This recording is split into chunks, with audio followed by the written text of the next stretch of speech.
Big Drive Energy live on a Wednesday before the second round of the FedEx Cup playoffs. We've got a full preview of the BMW Championship at Caves Valley. And then we've got, at the end of this pod, a great interview. We'll kick it to ourselves with Dillon Stewart, PGA Tour of America's player. He has already won. He's only been on the PGA Tour of America's for a little over a month, played in 5 events, won one of them up in Canada. So we had a great interview with him, talking about what it's like growing up in Colorado, making it to the professional tour, and now what it looks like for him to graduate from the PGA Tour of Americas to the Korn Ferry Tour next year. And then, of course, because it's Wednesday, we've got, as always, WTF Wednesday. All right, let's...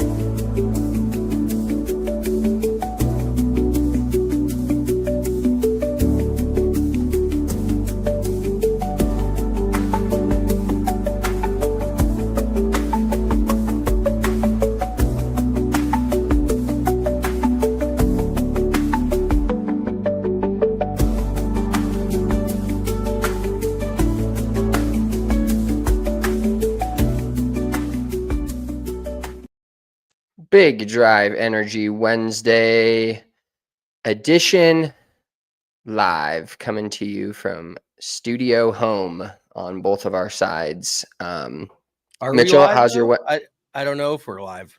We're live on YouTube for sure. I don't think Okay. we're live on Twitter. Got you. Do you want me to end it? I don't care. Yeah. It is yeah, what it is. Yeah, since I handle all this stuff, you're the one that always points it out. It makes sense. I mean, it's like I'm the general manager and you're the guy who handles it. So I have to point it out if it's incorrect. I was just going to retweet it. Don't shoot the messenger, but we are not on Twitter. That's fine. How are you doing, Big Chief? I'm doing fucking terrible. Yeah, I don't know if you want to talk about it. It's pretty gross. It's more of my WTF Wednesday, so we'll get there. Okay, you want to save it. Take it to the Dillon interview. Okay. Any other golf stuff before we talk about the BMW? I mean, we have the U.S. Amateur at Olympic Club this week. Olympic Club just looks like an all-time spot. We definitely need to get back out to Northern California and play some golf with Will Manning out there, because that place looks unbelievable. I know we ended up playing TPC Harding Park while we were out there, but it sounds like he's got a few other hookups that we could absolutely take advantage of, and just some of the most pure golf in the world. So I didn't really realize when we went out to San Francisco how hilly it is, and it's crazy hilly. Like, I'm seeing these pictures from Olympic Club. They might as well be in the fucking mountains. And then like 300 yards out in the distance, there's the ocean. It is truly insane how much elevation change there is in San Francisco. Yeah, you wouldn't expect it, especially being as close to the ocean as you are, because like a lot of the courses even in Europe and Ireland and where they play on the water, and I guess even Whistling Straits. I mean, Whistling Straits is kind of hilly, but there's nothing overly insane being that close to, again, not an ocean, but a giant body of water. For sure. In California, it's like you're right off of the ocean. You see the Golden Gate Bridge, and then you can drop down into a valley and disappear. All of that is just gone. Mm-hmm. Well, do we want to talk? I know Stuart Hagestad was getting a bunch of hate on social media, and yeah, can you fill me in on this situation? Basically, he's just a guy that has been a very, very good amateur for 15 years and has never turned pro, because he would be probably a middling to lower level. He might make it on the PGA Tour, might make it to the Korn Ferry Tour, whatever, but he's more than comfortable just playing in the USAM every year. He's won the USAM a few times. He's won the Mid-Am. Now he's 34, 35. So he's played in the Masters. He's played in a lot of these majors because he's an AM, but that's because he is Captain Silver Spoon of the Silver Spoon Club. His parents have, I think his dad started a hedge fund, and this could just be purely speculative. Like, I know his parents have money. I'm just guessing it's some sort of hedge fund bullshit or he owns a tech company or whatever.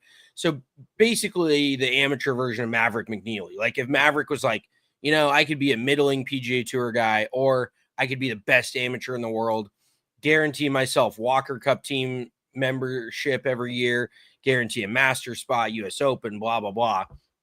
So I think he's just gotten a lot of hate because he doesn't need to turn pro. And that's what the kind of the joke I've made about a lot of these guys saying it's not about the money. If it wasn't about the money, then you could just Stuart Hegestad it and fucking go out there for the love of the game. Just Francis Ouimet that shit. No paycheck. Just go test your mettle against the best players in the world. But I think it's just kind of a thing that people like to pick up on every once in a while. I mean, he's done this for like the better part of a decade.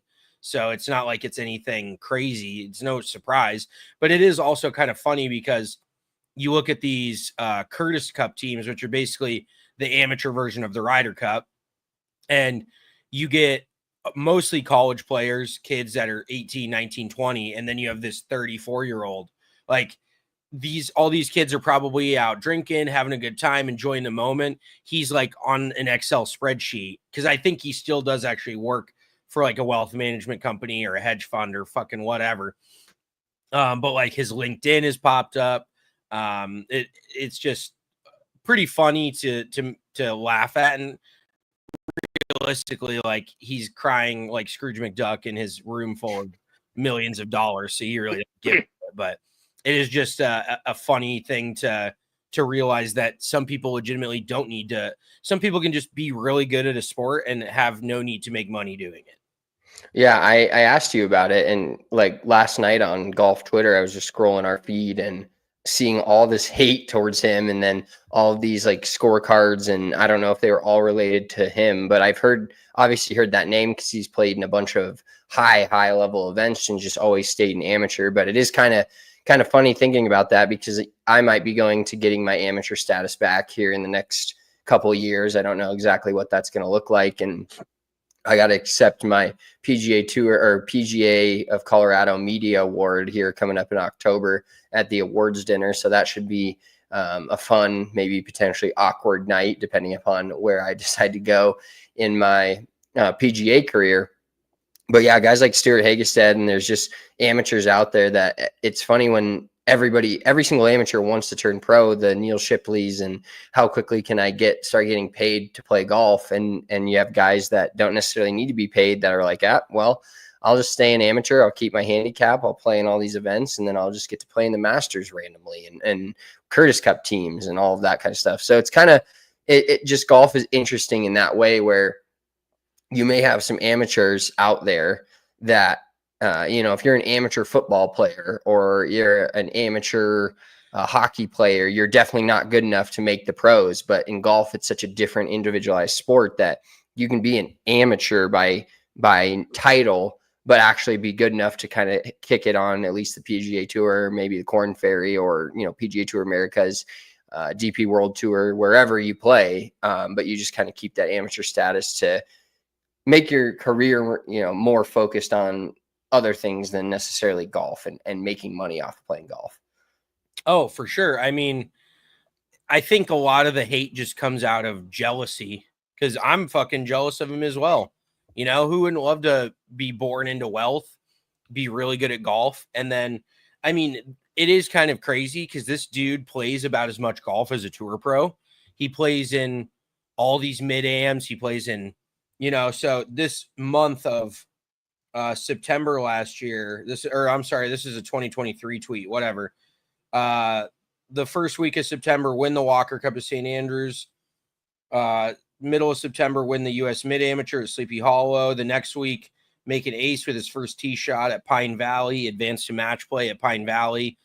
Like, this dude is basically every silver spooner ever that says he's out networking and making connections, and he's just playing golf. Like, he's just fucking off, and at least he's good at it. Like, for every one Stuart Hagestad, there's probably hundreds of these dudes out there that still can't break 100, but their dad's still paying for their round. They're still throwing down their dad's Amex in the pro shop or at their country club, whatever. So at least good on him. He owns it, I guess. When people ask him about it, he's always owned, like, I've been very lucky to have this opportunity, blah, blah, blah. I think it just purely comes out of jealousy because he truly sounds like he lives about as good as life as anybody could have. If you're into golf, he's got it. He's got the A1 setup, unless you're Scotty Scheffler making $50-60 million a year. Yeah, exactly. And it's kind of funny because we have on a different scale because we're all professionals in the Colorado PGA, but there's like a few Colorado PGA pros, whether they're coaches or whatever they do, like clearly they're not, running a golf course as of this moment or working on the farm, if you will, out at a green grass facility and working all the hours. But in the Colorado PGA section, every tournament you play in, there's like the same guy that wins every single one of them. And you're like, oh, this is the guy that actually gets to play all the golf versus what everybody thinks being a PGA pro and working at a golf course is, which is, oh, you get to play golf all the time. And it's actually quite the opposite of that, generally speaking, unless you're just so addicted to it that you work 60, 70-hour weeks and then still try to find time to play and practice around that. 100%. Yeah, it's not really a thing that many people do. And I actually will say that one of the guys that I sell pins and aces out here to, his name is Steve Shellick. I really was not familiar with his game. He's the director of golf at Sun Eagles, which is kind of, I don't even know how to explain it. Kind of closer down the shore, pretty cool spot. But anywho, he just kind of seemed like, every normal club pro. And then I saw the New Jersey State Open leaderboard and he finished like 7th in the State Open. So I was like, okay, so this dude is a gamer. So it is funny how you randomly, we've talked about it a million times, but golf comes in all shapes and sizes and you never know who's like, this dude's fucking, I remember, oh God, Brendan DeYoung. Do you remember that name from the PGA Tour? Yeah. I think it was Brendan DeYoung. He's randomly he was the head pro at this place up in Connecticut. Like when I was looking up different accounts to reach out and everything. And I was looking at this, just the staff page and it says Brendan DeYoung's the head pro. And I'm like, the PGA Tour guy. And then apparently he is now the head pro at Butler National out in Chicago, which we will unfortunately not be able to play, but maybe one day we'll get out there. But yeah, I don't know why he's running a golf course now. He made millions of dollars playing it, but maybe there's just people that love it that much. They got to be around it. If they're not playing it, they're teaching it, they're talking about it. That's just some people's lives. I'm truly jealous because I do love golf, but I'm not that guy that can just do golf all the time. Either be talking about it or practicing or playing. One of the guys at the Rose yesterday, I was out, I had just given a couple lessons and then I was just out on the course, doing my sand therapy, just filling divots. And he goes, why aren't you practicing? And I'm like, well, usually days when I teach, I don't practice because I can't differentiate the two. If I practice when I'm after I teach or before I teach, I really can't get into a session. And I don't know if that sounds dumb or not, but I have to differentiate. There's days where I'm solely out there to practice and to play. And then there's days where I'm teaching, but I can't, I'm not fucking 18 years old anymore. I'm like, let me go play 6 hours of golf and then work, 4 or 5, 6 hours after that. I just don't have that in me at this point. No, we used to do that a few times and having closing shifts at the pro shop, and then you'd play an 8 a.m. round and you get up, you play golf, you love it, and then you get to your shop shift and you're like, oh, this is absolutely the last place I want to be right now. Dealing with you clock in at 1. Yeah, you clock in at 1 o'clock and 3 hours go by and you look at the clock and it's 1:15. You're like, this is the worst day of my life. So long gone are the days of me wanting to grind out a quick practice session. I'm like, honestly, I'm at the point in my golf career where less is more. If I hit balls a couple times a week, that's perfect. If I hit balls 0 times in a month, that's not perfect. But if I hit balls 5 times in a week, that's also not good. I've found this happy medium in life, everything in moderation. Right. And luckily I do feel good enough about my golf game to where I can go out and get it around, even if I haven't practiced. But then there's that frustration too, where it's what if I did practice more? Would I be any better? And then that's a quickly fleeting thought where I'm like, I'm not fucking doing that. No, yeah, I totally understand that part of it. We are live on Twitter now, by the way, just so you know. That was a quick, easy fix. I didn't think I thought I'd have to end the stream, but I It didn't. says So the broadcast is not available. Oh, that's. Oh, fuck's sake! It's Oh, fine. it's working on my phone. Oh, is it? Mm-hmm. Oh, Yeah, it's we're good to go. Not on Shout mine. shout out to Twitters. Shout out to the Twitter machine. Anyways, let's get into the BMW Championship. So, top 50 players have moved on to this BMW Championship this year, which is, I like the BMW Championship. Number one, we got to cover it and be there last year. Pretty surreal experience at Castle Pines. Shout out to Danny Boy. Sorry, still a year later for what happened to you, buddy. Have we ever heard? Did he ever get his job back? I don't know. I'm scared to reach out because I feel bad about the entire situation. So Yeah, I just instead of taking it head on, I'm going to do what I usually do and not think about it. Ignore it. Exactly. Just bury it deep down inside until it goes away. Exactly, because it went away until this exact moment where it kind of came up and I started thinking about it. I've thought about it a couple times at least. But the cool part about the BMW is I do love the PGA Tour and I love watching it. 90% of the events, some of them I'm like I have very little interest in. But this one's fun because it's the top 50 players. It's at 49 this week. Sepp Straka had to withdraw for some family stuff. But oh shit, I didn't hear about that. 49 players.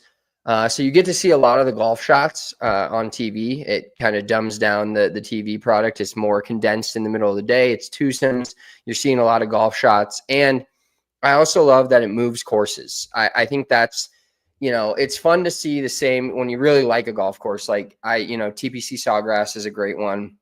There's a few really good golf courses on the PGA Tour that are fun to watch, but it's also fun to get them on a place like, and Castle Pines was obviously a 10 to 15 year hiatus. Caves Valley this week is only a 5-year or 4-year hiatus, but it's a completely different golf course. So have you heard about the redesign that they did for this? Well, I mean, I did Google, I looked at the golf course on its website and I saw that they flipped nines. So well, I guess it's got to be pretty recent. Yeah. So they, I'll read this. This is from the PGAtour.com article. So one of the quotes from the course superintendent said, "It almost looked like a bomb went off on our property after the last BMW Championship that was played here in 2021." And I don't know if you looked this up. If you did, don't ruin it. But if you didn't, I want to play a guessing game. Who won the BMW Championship here in 2021? Do you know? Wasn't it Cantlay? Mm-hmm. And he won in a playoff over. This wasn't the Bryson thing, was it? Yeah, look at you go, man. Oh, that was encyclopedia. That was the electric finish where they were just battling it out, and Cantlay, he didn't even really show personality, but I think he was a little bit more liked after that week just because he showed a little bit of moxie down the stretch. But dude, this course is long, like 7,600 yards, a par 70. Like I highly doubt that there is going to be a short hitter that comes out on top this week. That feels like a bit of a stretch, even though there is a little bit of elevation change. I Googled it, and Owings Mill in Owing Mills or Owings Mill in Maryland. Okay.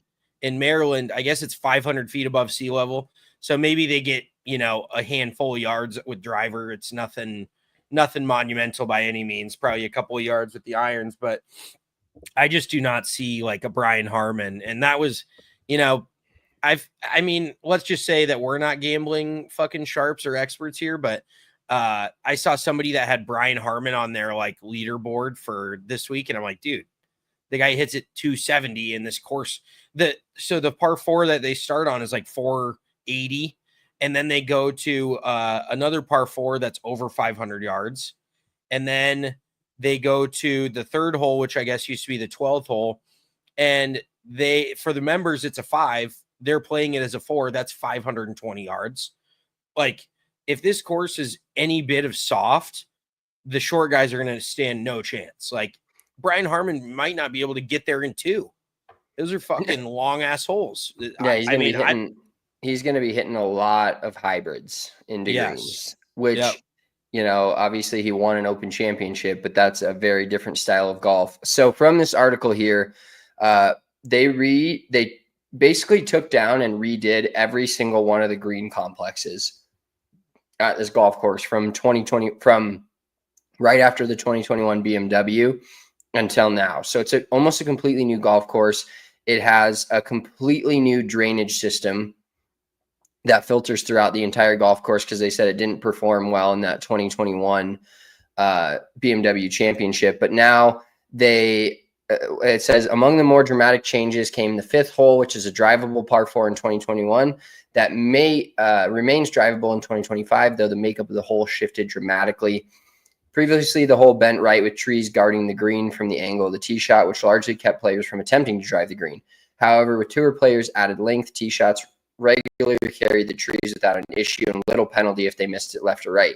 The newer version of the hole with the green moved left from off a hill and down towards a marshland hazard. The hole plays straight away off the tee, enticing players to take the shot on while creating a significant penalty if missed left or long. So there's a lot more strategy involved in this golf course than there was in 2021 when Patrick Cantlay won. And then they've got everybody's favorite, the 17th, which is a 245-yard par 3, which usually plays into the wind. So I'm sure we'll get a lot of complaints and tweets about that from players and different people this week that long par 3s are no fun and everybody hates them. But it is fun to see a golf course hasn't been a consistent stop on the PGA Tour get its run, I guess, if you will. And it's fun to see the players go out and it's not like guys that are at Augusta every year, even though Augusta is incredible. You kind of know what you're getting from the golf course. This one, not only is it a 4-year hiatus, but it's also a completely redesigned golf course with a lot of, all new different green complexes, different hazards, and completely redone drainage systems. So as you know, better than just about most, working at a brand new golf course as of last year and teaching there and playing there, it takes a while for that stuff to settle in. And, the greens aren't very soft and the fairways aren't very soft unless they're, this is probably a little bit higher level than the good old Rose, even though I love that track. But it's a new golf course is kind of a completely different animal than one that's been played on for 50 years. Oh, for sure. Yeah. A brand new course. Like, it is pretty shocking how many of these golf courses and like just the membership, how they would be okay with this. If you're a member somewhere, would you want to have your place shut down for a month and a half, 2 months to host this event? And then the day after the event's done, they rip all the fucking greens out. You're like, okay, well, it sounds like I'm not playing here for a year. Like, that is insane, on top of, who knows what they're billing those people or billing their membership for these renovations. But I got to ask you real quick, what was your favorite? It had to be the BMW. They played it in, didn't they play it in Boston one year? Or no, that was when they had the fourth playoff event. FedEx Cup playoff event, Boston. Because that was like my favorite host for a FedEx event. There's no FedEx. God damn. Are you thinking of the U.S. Open that was played at the Country Club that Fitzpatrick won? No, it was because like that was an electric course too. I loved watching that golf course. Boston recent, because it was I think it was Boston Country Club. Before that, no, all it's coming up with is fucking Brookline. I think Billy Horschel won it. And this is just me having like some weird brain moment. It was definitely like 2017, 2018, somewhere in that ballpark. But they played one of the FedEx playoff events, or before it was FedEx. They played one of the playoff events in Boston, and that was like my favorite host. But I do kind of like the fact that this BMW moves around. Like, they have too many of these tournaments at the same golf course every time. And obviously, it's good for players to be familiar with the site and come back year after year. And they're never going to leave like Memphis, because that is literally the hub of FedEx. It started in Memphis. It's still there. And so they're not leaving TPC Southwind. But for other events, like, it is cool that they can jump around to some different spots. And I mean, this course looks sick. Like, I didn't really realize it was just like northwest of Baltimore. And also just a quick geography thing, which I was looking at today and trips me out, is that New Jersey relative to Baltimore, Baltimore is actually like southeast, whereas in my dumb pea brain mind, I just thought the entire East Coast kind of ran north to south, but the north kind of cuts inward, so it goes like northeast to southwest a little bit. So Baltimore's like well inland from New Jersey and from where I'm at, which is just odd to think about. But it looks like a sick track. I mean, I think it's going to be a good test by the looks of it. And the guys are going to have their work cut out for them with how long this shit is, because it looks brutal. Yeah, let's go a quick guess before we get to our picks for the week. Let's go quick guess on the winner's final score. I'm going to say 10 under is the final score this week. Okay. I'm going to guess 14 under. If it plays soft enough, because these guys are just, a lot of them are so long. Like, if you think about it, they need to play 500-yard par fours just to have anything other than a short iron in their hand. Like, it's truly insane to think of how long these dudes are when your average player is going to have 3 wood in their hand or more. You know, they're not reaching a 500-yard hole in 2. These dudes are just like, Rory probably hit driver 7 iron or less, like driver 8 iron maybe. It doesn't comprehend to the simple-minded person that I am. But I still think if it's soft enough, and it looks like there is a little bit of rain in the forecast today out there and then tomorrow afternoon out there. So as long as and that's my thing too, is like on this longer golf course, if it's crazy firm, it just makes it easier for the shorter guys. So it kind of makes it easier for everyone. But if it's soft, then, you know, the longer players have the advantage, but it still doesn't make it harder. You know, they're still going to bomb it out there. And that's why I do have my eyes on Xander Schauffele this week. I think, and he's my full disclosure, he's my one and done pick this week. I kept him on the shelf. I feel like it's the right time. He's kind of ramping up. And I do think that if he wants to, you know, play well at Bethpage and wants to have some momentum going in there, I think he definitely is putting some importance on these next couple of events. Because other than that, there's, you know, the fucking Safeway Open or what, I don't even remember if it's called that anymore, out in Napa Valley, which I guess a lot of the guys are planning on playing in just to stay warm before the Ryder Cup. But other than that, you know, you have next week and that's it. So a lot of these guys want to play well to ramp up at the right time for the Ryder Cup. So I got my eyes on Xander, and he's also in my betting picks. But you tell me, you want to go to the betting picks real quick?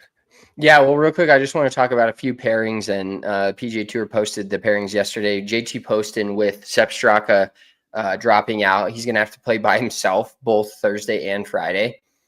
He's the first group off. He's the first group off on Thursday, and then Friday is like right in the middle. So being the first tee time off, obviously we saw Minwoo Lee last week at the St. Jude. He played in like 2 hours and 10 minutes and also had like his best round of the event on Sunday, hit the most fairways, most greens, and shot his best score. But poor JT, first day will be fine because he's tees off at 9:21. I bet he'll be done by noonish. But then the second day, he's kind of right in the middle. And there was a great tweet because one of the more insane pairings the PGA Tour put together is the 10:43 tee time on Thursday, Brian Harman and Patrick Cantlay. And all of the replies, one of the best ones was looking at a Monday finish with Harman and Cantlay paired. And then Harman and Cantlay pairing could take 6 hours.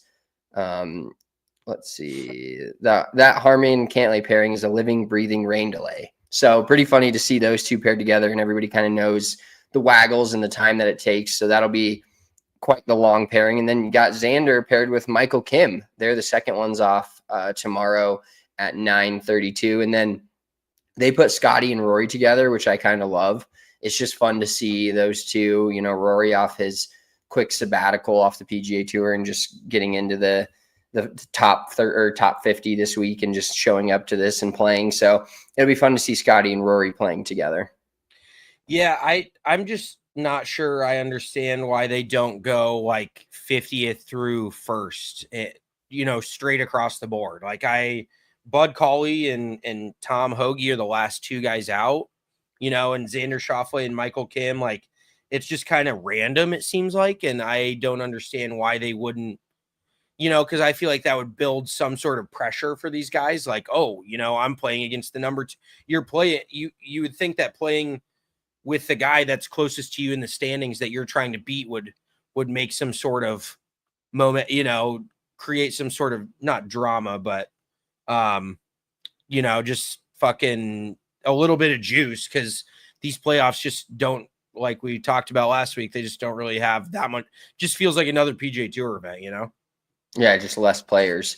Let's get into our big bet energy card for the BMW 2025. Here it is in all its beauty. Mitchell, I'll let you get into your picks. You kind of alluded to them earlier, but I have the long shot this week at Robert McIntyre plus 5,000 to win it. Tommy Fleetwood, I think he's going to ride another top 5 finish. He won't win this event because he can't win any events, but he is plus 300 to top 5. And then Matty Fitzpatrick. I don't know why I picked him, but I did, and I'm going to be riding the Englishman this week at the BMW Championship. Of course, we got to see Keegan win last year at the BMW at Castle Pines, but I'm looking for Matty Fitz to kind of rejuvenate not his career, but like his season, and start to win some PGA Tour events as we get towards the Tour Championship, which is already next week. Yeah, I like that. Those are some solid picks there, Big Cheese. Like I had mentioned earlier, I'm going Xander Schauffele. I feel like his length gives him some sort of advantage this week, and it doesn't look like it's that demanding off the tee on this golf course. It looks like pretty wide open landing areas, and I think that's an area he struggled with these more tree line golf courses. He's not quite driving it as well as he normally does, so maybe this week will give him a little bit of a reprieve there. And then Ryan Fox plus 500 to top 10. This kind of gives me the same vibe as the course that he won on for the Canadian Open. Relatively hilly, kind of, more forested, but not crazy throughout, in and out of trees. So I was just kind of going longer guys and horses for courses. So I like Ryan Fox, Foxy Boy plus 500 to top 10 this week. Yeah, I believe he's got to have a pretty good week to continue on to the Tour Championship. So, all right, let's get into Xander. Xander does. Xander's got to go. Run faster for sure. Let's get into our WTF Wednesday before we kick it over to Dillon Stewart. So make sure you stay on the YouTube if you're watching now. Kick it over to our Dillon Stewart interview that we did. But my what the fuck Wednesday is just this hand, foot, and mouth scenario. Obviously, last week dealing with it with my son wasn't fun, but it was actually kind of a fun week to get to spend and try to work from home. I had a few crash out moments, but overall, good week. Just kind of fun to spend it with your toddler and see him grow and do fun things all day long versus like leaving for the whole day. So I did really enjoy it, but now I have hand, foot, and mouth, and let me tell you, dude, this is terrible. I don't know if we ever told this on the pod, but when Mitchell's like 10 years old, he put a bunch of Red Hots in his lip, like it was like chew. Hot tamales. And it created all these canker sores. And really the mouth thing is what's getting me right now. Like the foot, the hand, not bad. Like, yeah, there's some little things that are annoying, but like not being able to really eat. I've got soup cherried up for lunch, like the last couple of days. But like not being able to eat correctly. And started early. Oh yeah, it started in August and it's a fucking 100 degrees here. And just like talking, my tongue just feels like it's doing this, and I don't really want to talk. And when I don't talk, it's actually better. But that's when you're on a podcast, you really can't be talking less. So it just sucks that I had this, and only 1 to 2% of adults actually get this disease. When the kids, it's like guaranteed to get it if they're around another kid. Would you call it a disease or a sickness? Hand, foot, and mouth disease is exactly what it's called. Wow. So is this a type of thing like similar to chicken pox where you get it once and you can't get it again, or just kind of? Yeah. Like for the kids, I guess they can get different strains of it, but it's like extremely contagious. So pretty much anybody, if you're a kid and you're around another kid that has it, it's almost like a guarantee that you're getting it. Kind of like the chicken pox. You can get it again, but not the same quote unquote strain. I'm not a doctor. This is just what I heard from from other people. But like everybody I talk to that also has kids is like, oh, my kid just had that 2 weeks ago, or oh, my kid's going through that now too. It's like running rampant across the United States of America. So just in the trenches right now. Yeah, I mean, when you got a kid, you just have to automatically be prepared to be sick like a third of the year, which sounds like hell. So, good luck to you. Hopefully your mouth gets to feeling better, and just keep that fucking thing shut, and hopefully that'll help. My WTF Wednesday is just, I had somebody scare the shit out of me when I was walking out of the elevator today. And our neighbor kind of looks like super nice people. I'm impressed with that. Very, very nice. But he looks kind of like a ghost. Like I call him Skeletor. He's tall and old and skinny. And I see his wife, and I'm like taking out the trash. I'm in just shorts and a t-shirt, whatever. And I have headphones in, which also I'm an idiot for, because when somebody sneaks up on you, you're like, yo, fucking, kind of freaks you out. But then I see her, and then he just pops out of left field, and he's like here, and I go, holy shit. Like I audibly, like he fucking scared me.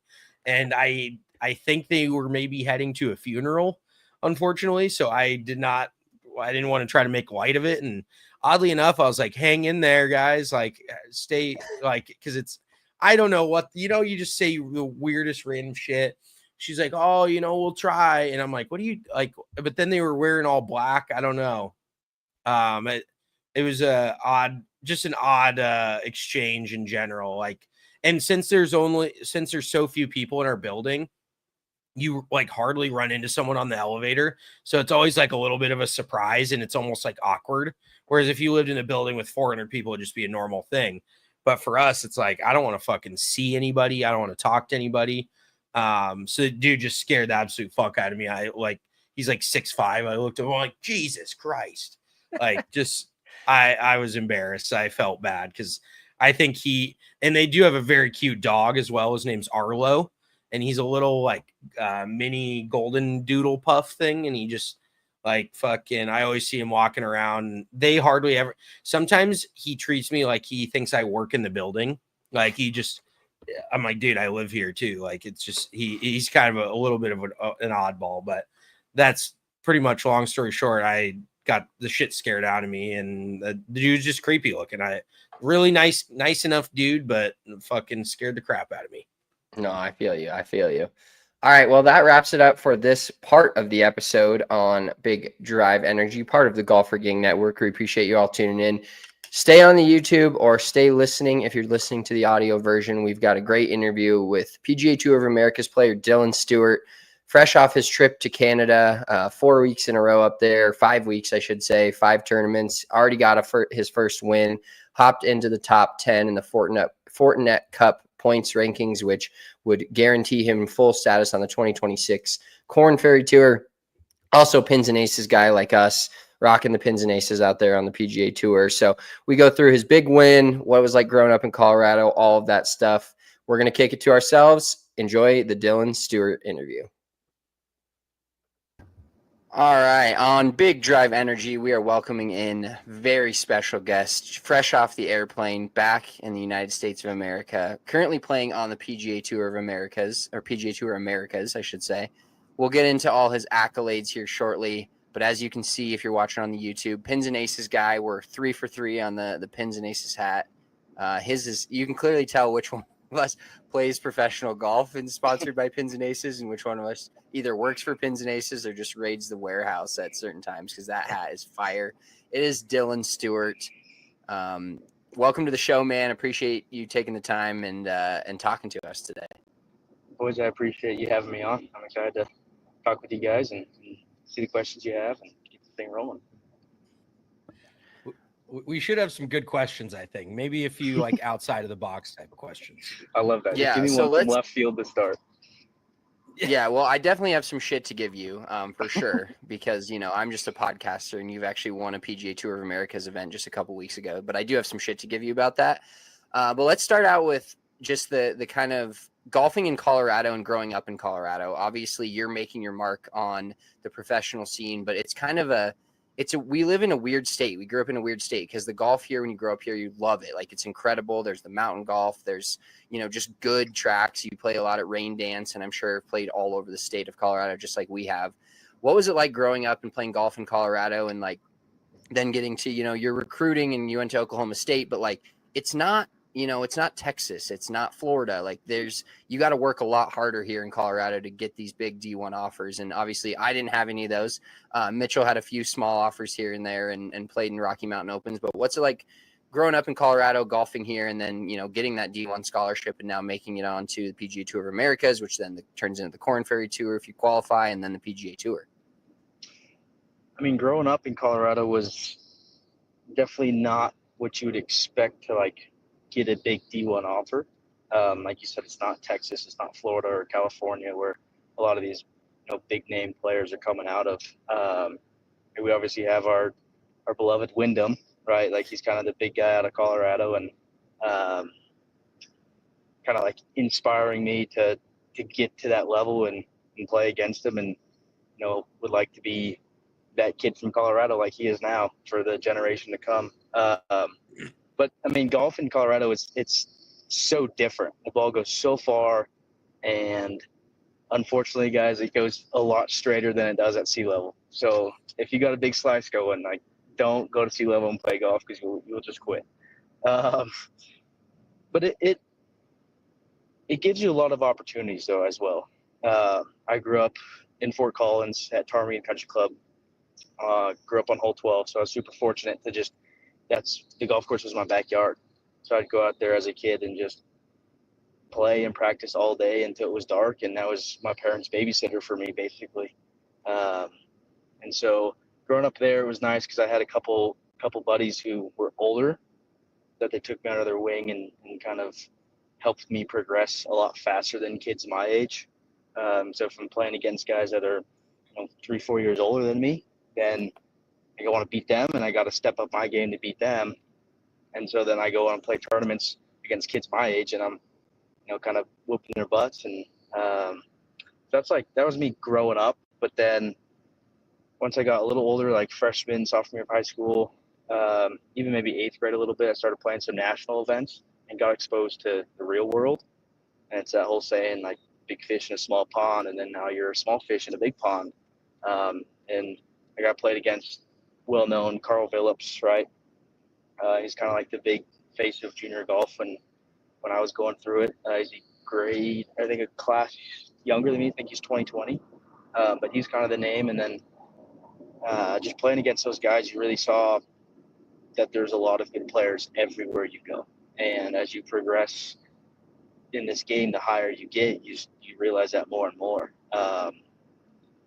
And so just playing against those guys at a national level definitely prepared me for like college. And I understood, okay, yeah, I might be winning these tournaments in Colorado, but I'm not really competing at the high level of junior golf as much as I want to at these national events like invitationals for AJGAs and junior worlds at Torrey Pines and junior AMs and all that type of stuff. And fortunately, I did make a good impression for some coaches around the country, and Oklahoma State was my dream school. I was a Ricky fan. That was my generation. Like, I was wearing the Puma stuff. I was rocking the orange.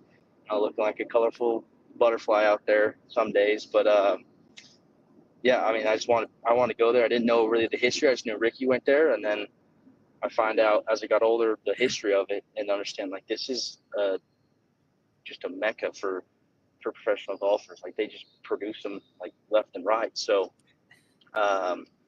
that's where I want to go, and I made a good impression on coaches and through the whole recruiting process they offered me. And I remember I was in the basement, his heart was beating out of my chest when coach called me that day, and he's like, Dillon, how would you like to be a cowboy and wear orange and black? Now to be kind of like, I don't know what the proper term is, but just reserved, I guess.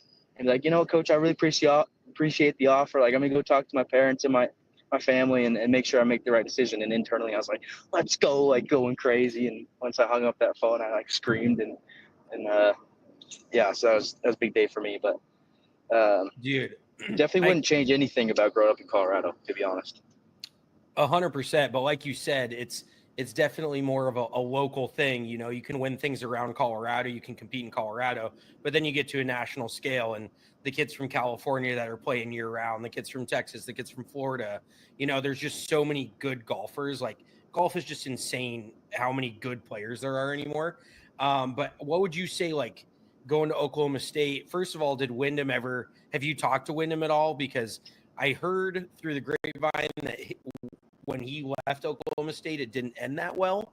I don't know what you know, or I don't know if you can say anything about that, but I heard he had a little bit of a rough exit there. So I don't know how he feels about Oklahoma, but have you talked to him at all? And then what do you feel like was what do you feel like Oklahoma State did for you to prepare you for like professional golf? And do they really, because those top 10 programs, you're either in a middling program where golf gets a lot harder. And I'm not saying golf gets easier if you're in a top program, but there's certain schools where it's just like, you're golfing and then you're going to school. Like you're not, I hate to say it, but you're not like school and then golf's just like a side thing you're doing. Like that's what you're there to do, is to play golf. Yeah. So how do you feel like they prepared you for the next level? First question. I've talked to Wyndham a little bit. He actually came back for our there, but haven't spoke much with him. We have obviously a lot of mutual friends, and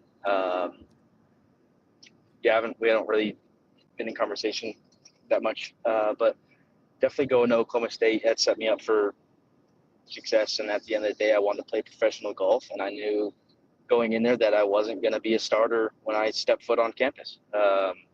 But I knew that was a stepping stone to get me to play professional. And I knew it wasn't my end all. And there were some days where I felt like, yeah, this sucks. I don't want to be here anymore. But I knew it was in the best interest for myself. And I do think that there's an art of learning how to get your butt kicked and how do you respond to that. And I, for example, 2 weeks ago, I missed my first cut up in Canada, and some people could hang their head, and then the next week you play bad, you miss the cut again. But I think, again, just through the lessons I learned at school, just simple things like that, I learned how to respond and kind of keep my chin up and keep moving forward and play well, and have a pretty solid tournament the week after. Even I felt like my game wasn't in a great spot going into the week. But also just the whole saying of iron sharpens iron. We talk about that a lot with my coaches and in team meetings, but I think you got a bunch of good players. I mean, even we're fortunate to have Victor still living in Stillwater, and he'd come out and play qualifying against us, and he's basically like a teammate when he was in town. So we wanted to beat him just as bad as he wanted to beat us. So just having that, and just the guys you're surrounded by, and the coaching staff is far greater than any other school in the country. Coach Bratton and Coach Dar, they're both All-Americans, and I mean their resumes speak for themselves, but they know what it takes, and that's why the program is what the program is. So yeah, and that's awesome, because in the current day of NIL, and we're of course talking a little bit more football and just college sports in general, if you go to a school and you're not a starter right away and you have to sit, everybody's first notion is to like, hey, I want to get out of here. I want to go play somewhere where I can, be the first guy off the bench, if you will. Not really a bench in golf, but I want to be the guy that's playing in every tournament. And you kind of took the road where it's like, no, I know that if I make it through this, that it'll prepare me better for what I want to do in life. And that's kind of what college is about in general. But in your, professional golfing life, it was better for you to go somewhere where maybe you weren't the best player right away, and you'd been the best player in Colorado, and then played national events and kind of saw where you were at, and then go to Oklahoma State, which is, widely regarded as, if not the best, one of the top 5 golf schools in the country, and has been for years. And then you worked your way up there, and then turned that into now, PGA Tour America's status, and shit, you showed up there and you win your second event. Like, what? I don't want to talk about the win just yet, because I want to ask you what that felt like. But when you finally got to the PGA Tour Americas, and like that feeling of, you're not on the PGA Tour yet, but you're ascending in that direction. Was that like a surreal moment for you when you finally got to tee it up in a PGA Tour Americas event? Yeah, it was. I was definitely nervous on that first tee shot in New Brunswick. But it just the way I looked at it was, 12-year-old Dillon would be so proud and so happy. Like all the work and all that time that he spent just slapping balls, kind of doing dumb things, trying to spin the ball as much as he could, just all that. Like he'd be so proud to know that like I've made it this far. And each step of my journey in my career, I kind of try to keep reminding myself that. Easier said than done, because you get caught in the moment a lot. But I think just being in a PGA Tour affiliated tour, like I said, I'm not with the big dogs quite yet, but it's the ladder system, right? You go here, you play well, you earn yourself a Corn Ferry card, then you move your way up from there to PGA, and you just kind of grind it out. Everybody has their own path, and this is part of my path, and so just kind of trying to stay in the moment as much as I can each and every week. But yeah, it's been an awesome experience so far. I was going to ask you, what do you think? So I didn't even realize that PGA Tour Americas is now a thing. It used to be Latino America and then Canada. So I assume they've just merged. Is that the case? Yep. So they play 6 events down in Latin America in the spring, and then they do 10 events up in Canada. Okay, gotcha. Because I had a lot of buddies that played Latin America, and they basically said it's impossible to make any money because your travel expenses are so high that even if you play your ass off and you play really well, you're probably still maybe going to break even or make a little bit of money, but not. It's more obviously just trying to earn that Corn Ferry Tour card. But Canada, I've heard some pretty wild stories. I heard about a dude that drove across Canada in his car and Monday queued every single event throughout back when it was PGA Tour Canada. But just like it is, relatively speaking, somewhat close to a regular American life. It's definitely different than Latin America. But how's your experience been in Canada? Like, what do you think of all the different areas? Because I think you won in Quebec, correct? Or did you win in Ontario? Yeah, that's in Quebec. Yep, about an hour from Montreal. Got you. Yeah, so that's like yeah, a completely that was like different. French area. Uh-huh. Yeah, for sure. Give us a little Yep. insight on what that was like. So we start all the way east. So we start in New Brunswick, and then we just slowly move our way west. So we just finished up 3 weeks in Ontario. But in Quebec, the second week, I mean, once we got off the plane, like every sign's in French. And I'm like, oh no, like I heard stories about this, but I had no idea. And so you're just listening. You had to just use your ears to listen to Siri and telling you where to go and driving directions and all that, because you can't read. You don't know what anything says. And the people there were pretty friendly. And where the tournament was and the golf course was a resort, so it was more of a tourist area. So they spoke pretty solid English. But it was funny because they'd always greet you in French because that's just your first language. And then you just kind of give them this blank stare and you're like, hi. And they're like, oh, sorry. And you're like, no, it's on me. I'm the one that doesn't speak the native language. But I mean, everybody in Canada has been just amazing. I mean, for example, this week, like I told you guys, I changed some flights around and actually stayed. I was supposed to drive back to Toronto from Windsor, which is basically Detroit. It was 3.5 hours after my round yesterday. We found a flight out of Detroit, and the guy who caddied for me, he invited me to stay with his family, and I stayed the night there, and they fed me and hosted me at their home club. I played 9 holes yesterday with them, and I mean, they're just amazing. They're super welcoming, actually. Everybody I've met has been, I don't know if that's just because we're golfers and I'm at the golf course and that's where these people are and they love it. But, I mean, there's definitely nothing bad to say about anybody in Canada. And, I mean, it's beautiful, too. Like, I'm excited to finish off in British Columbia and see the mountains and kind of get over there. But just the water, being on the river between Detroit and Windsor, and then having it feed in the Lake Erie. Yeah, I mean, it's beautiful. So this time of year, it's perfect weather. Real quick, I got to tell you this because it seems like they've smartened up a little bit. They used to start you as far west as possible. Mm-hmm. So you used to start in It would BC, go all over the work place. all the way over, and then go back and then back and forth. And so it's nice that they've kind of given you like, okay, you start here, you move in this direction, because there was guys putting 15,000, 20,000 miles on their car in a summer, like driving all over God's creation in Canada. So it sounds like they've wised up a little bit there. Finally, Yes. the PGA Tour, the lower level tours are figuring it out a little bit and not making it just impossible for you guys to and spend every dollar you just made at the tournament trying to get back and forth to all these different places. 100%. Yes. And with the merge of Canada and Latin, like the purses are a little bigger and there's some more. It's starting to get some notoriety, which is nice, and that helps us that are on it now and helps people that are going to be on it next few years. 100%. Yeah, Mitchell can't actually go to Canada right now, so he's super interested in like what the scenario is like up there. We went to Vancouver a couple of years ago, and it was awesome. Are most of the courses you're playing then more sea level? Or are they kind of a mix in between? Because we played in a member guest at my course last week, and Mitch is a sea level guy now. He lives in New Jersey.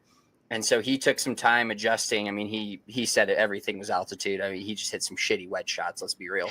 But he blamed it on altitude. So are a lot of the courses kind of similar in that realm, or are they higher? Or do you play some higher elevation places up there?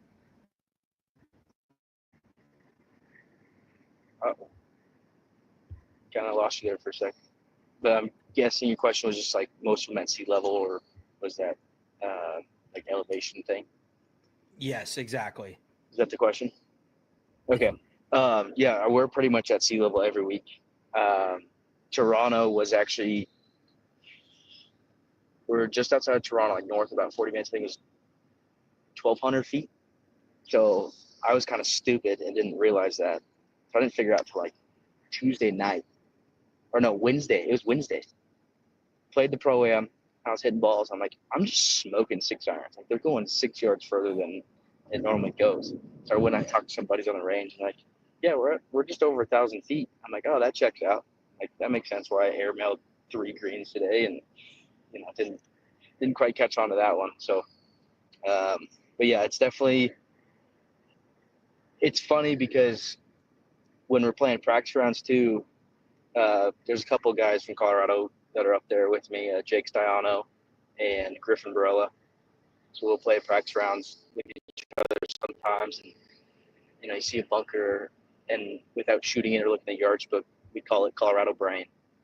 Because you see one in Colorado, you're like, oh, it's 320, like I can cover that, and then you hit one out there, and you're short of the bunker. It's like, oh, I'm such an idiot, and he looks stupid.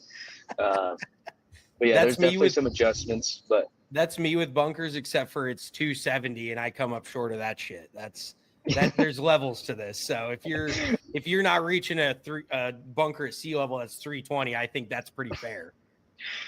Yeah, actually, when I come back home now, I play in meters in Colorado, just so the numbers stay somewhat similar.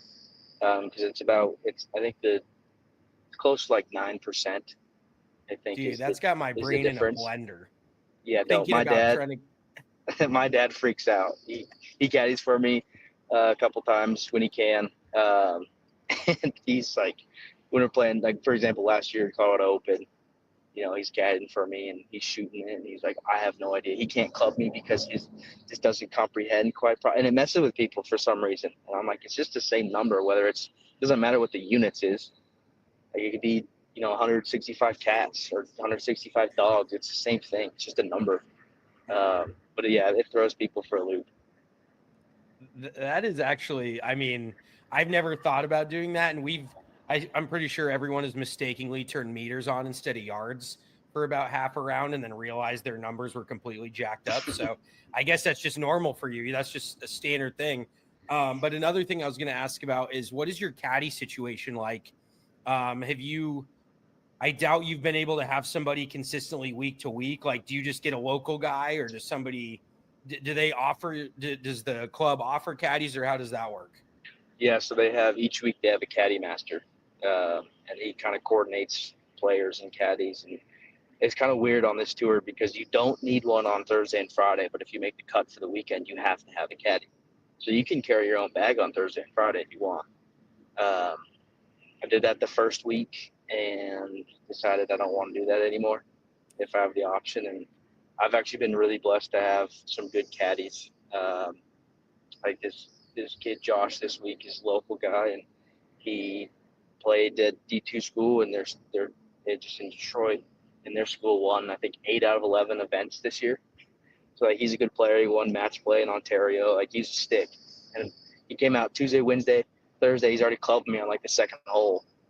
I'm like, this guy's good. Like he's gonna earn his paycheck this week. But yeah, Hell yeah. it's not super expensive. My dad came up for one event, and then I had the guy I won with in Quebec in Bromont. He texted, he DM'd me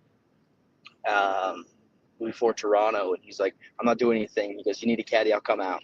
He drove. He woke up at like 3:30 in the morning. Drove all the way like 5.5 hours. Got there before the pro-am on Wednesday, and caddied for me in Toronto. So I had him twice, and yeah, it's I call them rent a caddies. But yeah, and then there's some guys that have like their buddies, or I guess that my dad came up for 1 week, and just doesn't just depends. Well, That's sick though. That dude that just shows up and he's like, "Oh, I got Dillon Stewart," and then you go out and win your second event, and he's like, "Oh, this shit's easy. I should just caddy for this guy all the time." That's incredible. Yeah, he comes back, and then we missed the cut, and I'm like, now you've seen both sides of this, pal. Welcome to pro golf. Yeah, that's called golf. I was going to ask about that. Like, do you feel like any of these dudes you've met, because honestly, they see you now that you've won and like you were kind of relatively speaking on the fast track to getting a Corn Ferry Tour card, they probably see this as like a tryout to possibly be on your bag long term. Like if you like them to, you know, ride it to the Corn Ferry Tour, to the, like this could be a huge thing for them as well. So it's like a big opportunity to be on your bag. Have you even thought about that? Oh, 100%. And there's this older guy. I think he's ex-military, so he's retired. Like, just gets his pension from the army or whatever. And he's traveled to every single event. I've seen his face every single time. And he actually came up to me on the range on Tuesday this week and was like, "Hey, Dillon, like me and you want to ride it out this week?" I'm like, "Sorry, brother, I already got one." But he's all in. Like, it's impressive, like, and respect, it's like you're like, man, you know, you're the hot chick at the bar, and he's the guy like, "Ooh, I'm gonna go pick this guy up today. He's gonna be my guy this week. This is the pony I'm on this week." That is actually hilarious to think about. Yeah, he's been grinding. Older guy too, so it's kind of cool to see that. Respect. That's electric. You've had actually like two kind of insane scenarios in your first two PGA Tour America starts. So the first one, I saw a video. You just snapped your 9-iron, and you knew you were going to snap your 9-iron, and then you just played the rest of the round without it, and then did the interviews afterwards. I watched that. What was that like? Just knowing. I think you said you only had to hit it, or you only had it one more time, where you were like, "This is a perfect 9-iron." Mitchell forgot his sand wedge for our member guest, and in New Jersey, and he said, "This is a perfect sand wedge," like 4 times. So, you know, very lower level. But what was that like, kind of having a semi-viral moment in your first PGA Tour America start? You're like, "Well, my 9-iron is now bent to 45 degrees."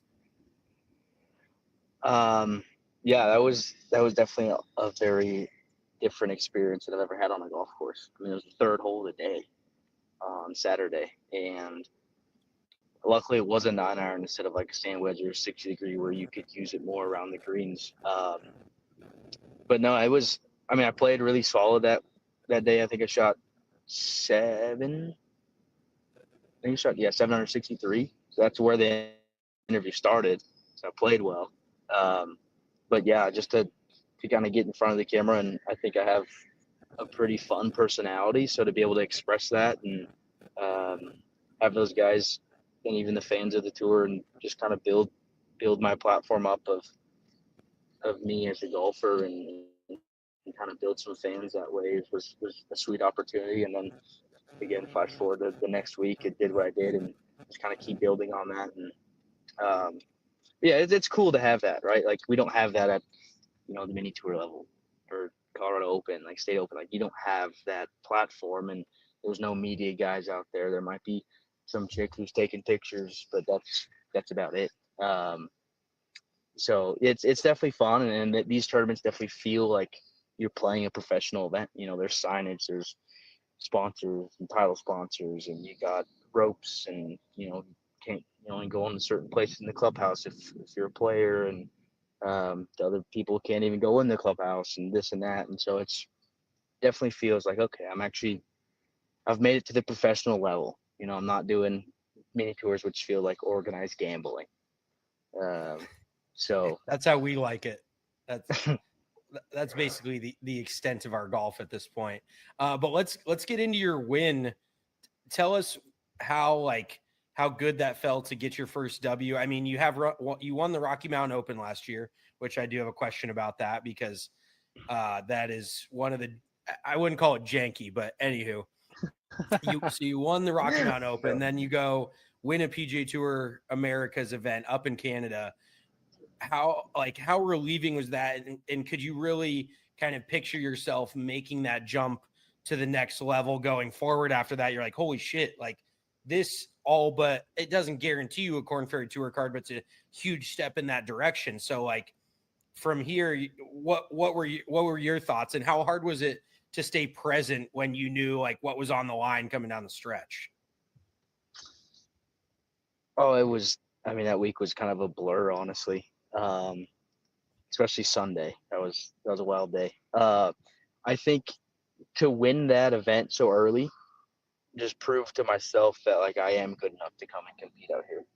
And then even just keep playing and knowing like I'm good enough to go and play at the next level, and just have that self-belief become actual self-belief, and not just having people tell me it left and right, like, you know, Dill, you got the game to play at the top level, or this or that, or, you know, college coaches were telling me that, you know, my best golf is yet to come, and just having people keep telling me that and me not personally believing it until, you know, it kind of shows up. And even the first week was where I got a taste of that. I was like, I didn't feel like I played that great, and I took top 10, and then came out and won. And Sunday Saturday was I was most nervous on Saturday because I had the lead. I was like, you can't win it today, but you can lose it. And then end up playing pretty solid on Saturday, came out on Sunday and had a slow start, but birdied, I think I birdied 7, 8, 9, 10, and had a 3-shot lead at that point. And then I'm playing the guy I was in my final group with. He's the number one guy on the points list at the time, and he's came back down from Korn Ferry the year before. Like he's been out there for a couple of years, and he's played at high level, so he didn't let down at all. He gave it a fight on that back nine and made it a little closer than I wanted to, because I was in control most of the round. And then came down, bogeyed 16, and he gave me a gift. Davis did. He missed like a 6-footer for birdie just straight down the hill. So then I still had 2 shots going into 17, and I was getting a ruling. I was in the ground under repair area in the left rough, and I heard the radio go off from the rules official, and he's like, we're not going to make it because they had a weather delay. So I don't know if you guys knew this part. So you had to go out and play on Monday, right? Yeah, we had to go back out at 6:45 in the morning, ball in the air, and 18 is a par 5. So yes, we finished up 17. We're getting there's a shuttle up to 18. It's like 250 yards away from 17 green. Like it's way up the hill. And right when we're getting ready to turn right to go up to the tee box, they blow the horn. And we're just like, oh, you gotta be kidding me. And there's like the nerves, the adrenaline, all these emotions are just amped up at the highest they could be. And then you just snap a finger, you're done. And I knew, I mean, it's getting dark, and we knew the storm that was coming was going to be nasty. And 5 minutes we get into the clubhouse, it just starts dumping rain and thunder and lightning. So they did the right thing, but having to sleep on that tee shot was not fun, because it was 600. It was 633 down elevated tee box, so it's downhill, and you got hazard on left and right, so you have no bail. And I mean, I'm just didn't sleep at all that night, and I came out Monday morning. Oh, actually, rewind, because we finished up and we're waiting. We didn't get back to the hotel till like 8:30. So I'm staying basically on property. Everything's closed. There's no food open, nothing. I try to Uber Eats things. It's all in French. So I'm like just going off the picture. Like, I think this is what this, I don't know. Well, then there's no Uber drivers. So like, I just go in my bag, had like 2 granola bars and half a bag of beef jerky for dinner on Sunday night, and had to wake up at God. 6 o'clock in the morning and go out there and play one hole. And the thing was, the driving range out there, the hole 3 was on the backside of it, and we'd hit driver all the way into 3. So all week we weren't allowed to hit drivers. We just hit him into this net. And I'm like, screw this. Like, my whole tournament lies on this drive if I hit the fairway or not. So I'm just gonna rip drivers where there's 6 guys left in the field. Like, I'm hitting drivers. Screw you guys. So you can go. I'll go pick up the balls if I have to afterwards. And yeah, hit it right in the fairway. But then I'm walking to my shot in the fairway, and the thought of, oh my gosh, it dumped rain. Like, what if I have a mud ball? Because it gets even tighter in the layup area, because you got water comes in even tighter, and then you have cart path, and on the left side of the cart path's out of bounds, and it's maybe 10 yards of rough. And so, because we're already halfway through the round, so they can't change the rule no matter what, because that's unfair or whatever. I get up there, and luckily I had no mud ball, and hit punch 7 iron out there, and then I hit a wedge like 20 feet and hit it to 6 inches and tapped in for 5 and sealed her up. So it was definitely just, I could breathe after that, because I mean, from Saturday to 7 o'clock on Monday, my heart was just going 100 miles an hour, and mind was going everywhere. But that's just, you gotta learn how to do that. You gotta progress. That's part of golf, and it's part of professional golf. And my coach told me, like, having to slip that lead one more time is a good, because I'm in it. I not might, but I hope to be in that position again moving forward. So I got one funny question for you. Who has the worst golf hat head tan, you or Stuart Sink? Because the PGA Tour America's Instagram did you pretty dirty. I'm not going to show it, because people can see it online if they want to. But I'm gonna take me over Stewie Sink. I think it might be a Stewart thing, though.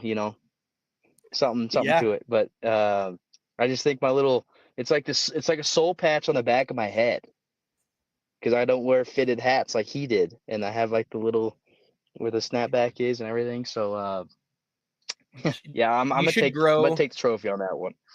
You should grow a little mullet right out of that. Just like draw a line around where that hole is, and just grow hair out right there, just so you can have like a ponytail rocking out of the back. That would be nasty. That would be some Oklahoma State shit right there for sure. That would be some real cowboy stuff. So I want to ask you one last question, and it's about the Rocky Mountain Open, because you won it last year, and it is one of the better, like, well-run mini tour events, I would say. They've had it there for years. It's a solid event, but the golf course is like a glorified putt-putt course, relatively. Like, that front 9 is just so narrow and like so janky. So I guess I got to ask you, is Tierra Rado like the most janky professional golf course? Well, janky golf course you've played a professional event at?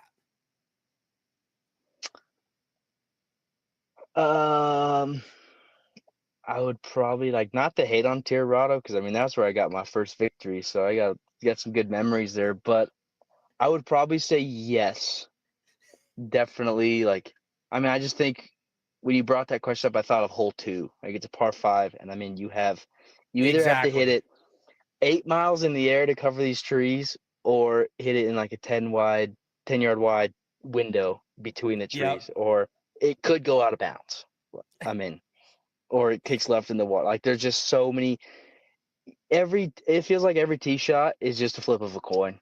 Like, you can hit good tee shots that just end up in terrible spots, and you can hit bad tee shots that are in the middle of the fairway. But I mean, there are some good holes out there for sure. But It is fun. It's a nice birdie fest, and they put some pins in some dicey spots. And I mean, those greens, they get those greens firm and fast. It's no joke. So, do you remember the fourth hole out there? Is that par 4 kind of back up, not up the hill, but that the creek runs through the middle of the fairway?